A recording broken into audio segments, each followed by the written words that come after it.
Radhe Radhe friends. ओम गम गणपते नमः। ओम नमो भगवते वासुदेवाय। श्री राधे राधे। गीता ज्ञान अध्याय 5 कर्म संन्यास योग, त्याग का योग।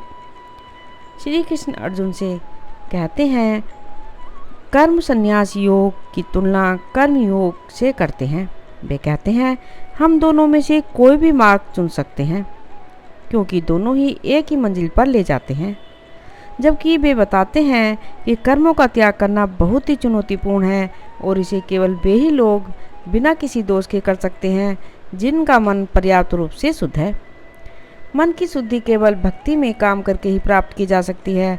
इसलिए कर्म योग अधिकांश मानव जाति के लिए अधिक उपयुक्त मार्ग है। शुद्ध बुद्धि वाले कर्मयोगी अपने सांसारिक कर्तव्यों को बिना किसी फल की आसक्ति से कर सकते हैं। वे अपने सभी कर्मों और उनके परिणामों को भगवान को समर्पित करते हैं। जैसे कमल का पत्ता पानी पर तैरता है, वह भी भीगता नहीं है, वैसे ही कर्मयोगी भी पाप से अप्रभावित रहते हैं। वे जानते हैं कि आत्मा इस शरीर में निवास करती है जो 9 द्वारों वाले नगर के समान है।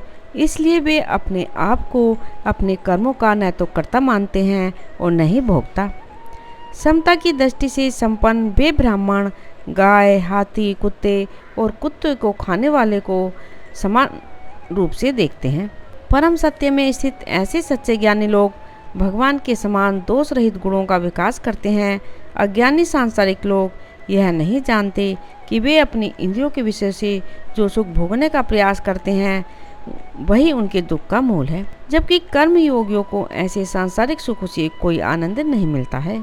इसके अतिरिक्त वे अपने अंदर निवास करने वाले भगवान के आनंद का आनंद लेते हैं। भगवान श्री कर्म संन्यास योग या त्याग के मार्ग का वर्णन करते हैं। वे कहते हैं कि कर्म सन्यासी अनेक तपस्या करके अपने मन, बुद्धि और इंद्रियों को नियंत्रित करते हैं। बाहरी सुखों के बारे में अपने सभी विचारों को बंद करके वे भय, इच्छा और क्रोध से मुक्त हो जाते हैं और अपनी सभी तपस्याओं में ईश्वर की भक्ति को शामिल करके वे दीर्घकालीन शांति प्राप्त करते हैं। अर्जुन बोले, हे श्री कृष्ण, आपने कर्म संन्यास की प्रशंसा की है और कर्म योग करने की भी सलाह दी है। कृपया मुझे निश्चयपूर्वक बताइए कि इन दोनों में से कौन अधिक लाभदायक है। भगवान ने कहा, कर्म संन्यास और कर्म योग दोनों ही मार्ग परम लक्ष्य की ओर ले जाते हैं, लेकिन कर्म संन्यास से कर्म योग श्रेष्ठ है। जो कर्मयोगी न तो किसी वस्तु की इच्छा करते हैं और न ही किसी से घृणा करते हैं, उन्हें सदैव त्यागी ही समझना चाहिए। वे सभी द्वैत मुक्त होकर भौतिक शक्ति के बंधनों से आसानी से मुक्त हो जाते हैं। केवल अज्ञानी ही सांख्य और कर्मयोग को अलग अलग बताते हैं। जो लोग वास्तव में विद्वान हैं वे कहते हैं कि इनमें से किसी भी एक मार्ग पर खुद को लागू करके हम दोनों के परिणाम प्राप्त कर सकते हैं। जो परम पद कर्म संन्यास से प्राप्त होता है वह भक्ति पूर्वक कार्य करने से भी प्राप्त होता है। अतः जो लोग कर्म संन्यास और कर्म योग को एक ही समझते हैं वे वास्तव में वस्तुओं को उनके वास्तविक रूप में देखते हैं। हे महाबाहु अर्जुन, भक्ति पूर्वक कर्म किए बिना पूर्ण त्याग प्राप्त करना कठिन है, परंतु जो कर्म योग में निपुण है वह शीघ्र ही परम ब्रह्म को प्राप्त कर लेता है। जो कर्मयोगी शुद्ध बुद्धि वाले हैं तथा जो मन और इंद्रियों को बस में रखते हैं वे सभी जीवों में सभी आत्माओं की आत्मा को देखते हैं। वे सभी प्रकार के कर्म करते हुए भी कभी उलझते नहीं हैं।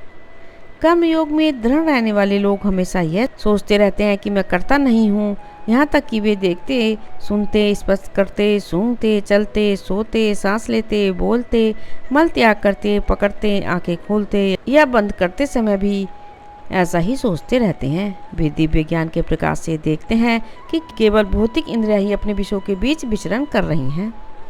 जो लोग समस्त आसक्ति को त्याग कर अपने कर्मों को भगवान को समर्पित कर देते हैं वे पाप से उसी प्रकार अछूते रहते हैं जैसे कमल का पत्ता जल से अछूता है। योगी जन आसक्ति का त्याग करके केवल आत्मशुद्धि के उद्देश्य से ही शरीर, इंद्रिय, मन और बुद्धि से कर्म करते हैं। कर्मयोगी समस्त कर्मों के फल भगवान को अर्पण करके शाश्वत शांति प्राप्त करते हैं, जबकि जो लोग कामनाओं से प्रेरित होकर स्वार्थपूर्ण उद्देश्य से कर्म करते हैं वे कर्मों के फल में आसक्त होने के कारण फंस जाते हैं।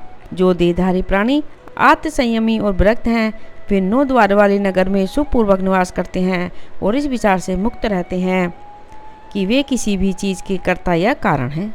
न तो कर्तापन का भाव और न ही कर्मों की प्रकृति भगवान से आती है, न ही वे कर्मों के फलों का निर्माण करते हैं। यह सब भौतिक प्रकृति के गुणों द्वारा किया जाता है। सर्वव्यापी ईश्वर किसी के पाप पुण्य में भाग नहीं लेता।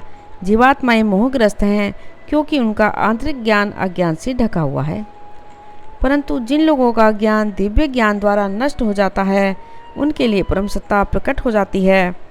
जिस प्रकार सूर्य उदय होने पर सब कुछ प्रकाशित कर देता है, जिनकी बुद्धि भगवान में स्थिर है, जो भगवान में पूर्णतः लीन है तथा भगवान पर ही उनका परम लक्ष्य मानकर दृढ़ विश्वास रखते हैं, ऐसे व्यक्ति शीघ्र ही उस स्थिति को प्राप्त कर लेते हैं जहाँ से वापस लौटना संभव नहीं होता, क्योंकि ज्ञान के प्रकाश से उनके पाप नष्ट हो जाते हैं। श्री राधे राधे। ओम नमो भगवते वासुदेवाय। यदि आपने इस चैनल को अभी तक सब्सक्राइब नहीं किया तो प्लीज़ सब्सक्राइब करें, लाइक करें, शेयर करें, कमेंट करें। धन्यवाद।